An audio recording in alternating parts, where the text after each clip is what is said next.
Welcome back to Product Critique, where today we're diving into Samsung's latest mid-range offering, the Galaxy A35. Let's see if this device lives up to its promises of bringing premium features at an affordable price. Starting with the design, the Samsung Galaxy A35 follows the familiar candy bar shape with a glass front and back, giving it a premium feel. It's available in multiple colors depending on your region, adding a touch of personalization. However, the fingerprint sensor, located under the display, is unreliable, so you might find yourself relying on alternatives like facial recognition. Moving on to the display, this phone boasts a large 6.6-inch Super AMOLED screen with a 120Hz refresh rate. Colors are vibrant, and with a resolution of 1080 by 2340, it offers a crisp viewing experience. Whether you're streaming videos or gaming, the Galaxy A35's display holds up admirably. In terms of software, the Galaxy A35 runs on Android 14 with Samsung's One UI 6.1 on top. This combination provides a user-friendly interface with plenty of customization options. Although it does come with some pre-installed bloatware, you can expect 4 years of OS updates, ensuring your device stays current for years to come.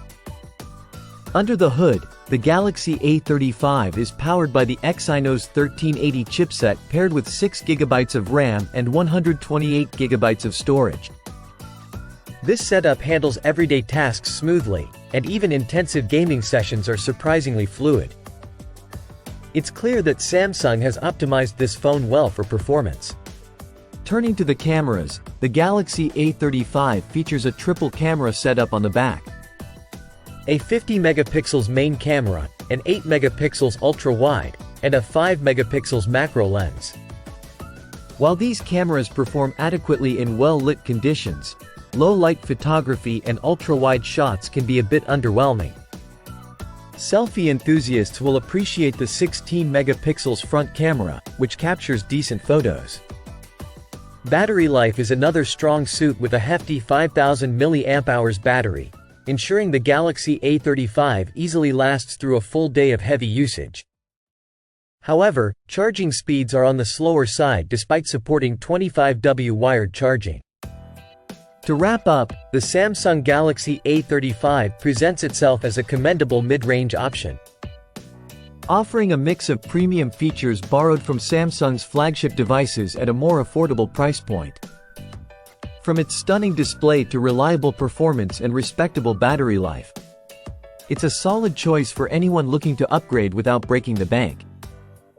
That's it for today's review of the Samsung Galaxy A35.